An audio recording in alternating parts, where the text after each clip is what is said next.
Oui, Madame la maire, chers collègues, il s'agit d'une deuxième répartition de subventions en direction des associations adolescence et jeunesse. Alors, nous avons la chance d'avoir des adolescents dans l'hémicycle, donc j'en profite pour rappeler que la jeunesse est plurielle sur notre ville et les ressources, et elle est un enjeu majeur pour la ville et pour la société en général.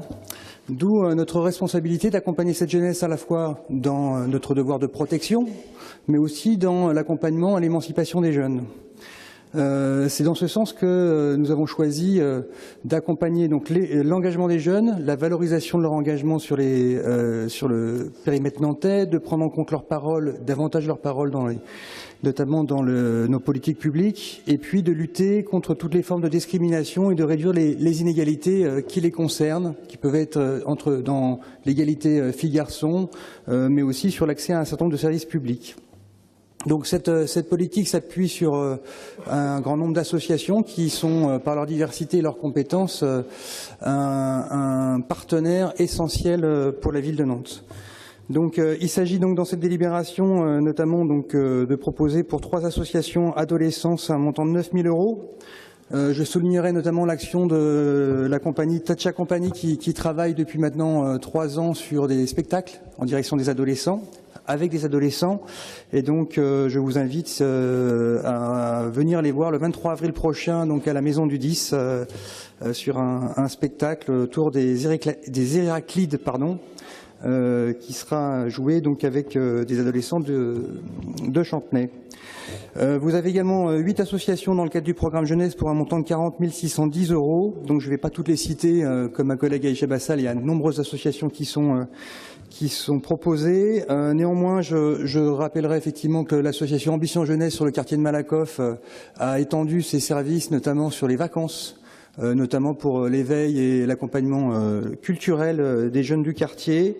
Vous avez également l'association des Deux Rives qui travaille notamment sur la mise en place d'un festival qu'on appelle le Festival des projets, qui récemment donc a permis à un grand nombre de projets sur le quartier du Bray et des Dervalières, donc projets de jeunes, de pouvoir effectivement trouver un accompagnement et donc une réalisation et une dynamisation des initiatives de jeunesse sur le quartier. Et puis vous avez également l'association, l'Ouvre-Boîte 44, qui va pour la 2e édition proposer une coopérative jeunesse de service dans le quartier du Bray et des Dervalières cet été. Vous avez un montant ensuite de 27 800 € pour le projet d'investissement d'avenir, qui est la contrepartie en fait financière de la ville dans ce projet dont j'ai déjà parlé à plusieurs reprises ici, qui implique 4 villes, donc Orvaux, Saint-Herblain, Rezé et la ville de Nantes. Et donc là, il s'agit de soutenir 4 associations dans les projets qui les concernent. Donc je ne vais peut-être pas m'étendre sur le sujet. En tout cas, le projet est en phase maintenant de démarrage actif. Vous avez également 42 000 € pour les contrats relevant du dispositif du contrat de ville, donc pour 12 associations. On pourra citer notamment l'excellent travail fait par l'association Faites le Mur, qui récemment a organisé encore une dictée sur le quartier des Dervalières pour près de 200 personnes du quartier. Vous avez également l'association DIP qui poursuit ses ateliers d'éducation média sur le quartier Nantes-Nord. Je citerai également une nouvelle association Trust qui développe des ateliers sur la confiance en soi dans le quartier d'Oulon-Bautière, ou les CMEA sur Nantes Sud sur un engagement à l'insertion des jeunes dans les quartiers donc Clotoro et Malakoff. Voilà. Vous avez aussi traditionnellement le soutien donc à la manifestation Spot qui se tiendra du 3 au 5 juin prochain sur le Miroir d'eau. L'an dernier, elle avait permis de réunir près de 10 000 spectateurs, donc sur une valorisation d'une 50aine de projets de jeunes. Donc ce sera également le cas cet été, donc avec une première soirée dans les jardins de la mairie, puis ensuite donc 2 jours de manifestation sur le Miroir d'eau. Donc à ce titre, vous avez 38 projets qui sont soutenus aujourd'hui. Et enfin, une subvention d'équipement de 17 000 € pour la pépinière L'Étincelle, qui est la nouvelle pépinière de jeunesse sur le quartier Bellevue-Chantenay-Sainte-Anne, et qui a ouvert ses portes le 14 mars dernier. Et je vous invite à y faire un tour, qui est un équipement de qualité, de grande qualité, aujourd'hui salué par l'ensemble des acteurs du quartier. Donc pour cela, vous avez donc deux conventions qui, donc notamment par le PIA, qui sont nouvelles, qui sont une convention avec Entreprises dans la Cité et Parcours le Monde, donc pour des montants respectifs de 24 800 € et de 24 800 € et 31 967 €. Et puis vous avez des avenants aux conventions qui sont liés notamment donc au PIA, au contrat de ville et à SPOTS, donc pour les associations AFEV, les Francas, Ateliers d'initiative, Quai de la Mémoire, Léo Lagrange et les Deux Rives. Je vous remercie. Merci. Madame Hamel. Nous souhaiterions connaître, dans un premier temps, l'évolution du nombre d'appels à projets déposés en mairie pour ce festival Spot, mais également savoir si le renouvellement des acteurs a lieu d'une année sur l'autre. En effet, il est nécessaire de promouvoir de nouveaux talents et de laisser la place à toutes les créativités. Enfin, nous souhaiterions évaluer l'impact de ce festival, en connaître les chiffres de fréquentation sur l'ensemble des lieux de promotion dans la ville. Je vous remercie. Merci. Monsieur Martin. Oui, donc le Festival Spot, effectivement, en est à sa 7e édition. Je crois qu'il a trouvé son rythme de croisière. Je rappelle qu'au tout départ, il était organisé en septembre, ce qui générait une certaine rupture par les vacances scolaires. Des jeunes qui avaient des projets qu'ils initiaient pendant l'année avaient ce temps de rupture des vacances qui faisait que ce n'était pas toujours évident pour eux, sans compter le climat qui parfois au mois de septembre n'est pas toujours aussi clément. Donc nous avons aujourd'hui fait le choix de centrer aussi ce Festival Spot sur le centre-ville. Dans les premières éditions, il y avait aussi des propositions dans les quartiers populaires. Donc ça, aujourd'hui, nous avons choisi plutôt de permettre à l'ensemble des jeunes des quartiers nantais de pouvoir se produire, se réaliser sur l'espace public nantais.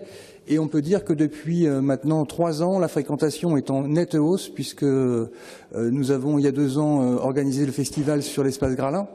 Donc avec 5 à 6 000. Alors il est toujours difficile d'avoir une jauge très précise puisqu'on est aussi sur des lieux de passage. Donc vous comprenez bien qu'on n'est pas sur un système d'entrée qui nous permettrait d'avoir un comptage précis. Néanmoins, donc on était à 5-6 000 participants sur l'espace Gralin et depuis que nous avons lancé ce festival sur le Miroir d'eau, on est à plus de 10 000 participants l'an dernier.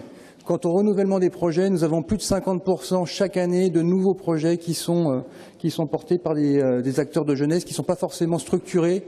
Alors il est vrai que vous pouvez regarder que le Léo Lagrange, par exemple, par les pépinières, est un acteur très important qui permet effectivement à ces jeunes, on pourrait voir une subvention importante pour Léo Lagrange, mais en fait Léo Lagrange, par l'intermédiaire de ces pépinières, accompagne des jeunes qui sont en collectif, pas toujours structurés en association. Ce qui explique effectivement le rôle important de cette association. Mais vous avez plus de 50% de renouvellement chaque année en nombre de projets portés dans le Festival Spot. Merci. Je mets donc aux voix la délibération. Madame Hamel. Merci, Monsieur Mauduit. Je m'interrogeais juste... Monsieur Martin. Monsieur Martin, excusez-moi. Pardon. Merci, Monsieur Martin. Je m'interrogeais juste sur l'ouverture du festival auquel j'assiste depuis 3 ans maintenant, où en effet il y a une faible fréquentation dans les beaux jardins de notre mairie. Et je voulais juste en échanger avec vous sur ce grand moment du coup d'envoi du festival qui, me semble-t-il, ne fait peut-être pas suffisamment d'écho à l'ensemble des Nantais pour avoir un remplissage comme nous l'espérons tous. Je vous remercie. Monsieur Martin.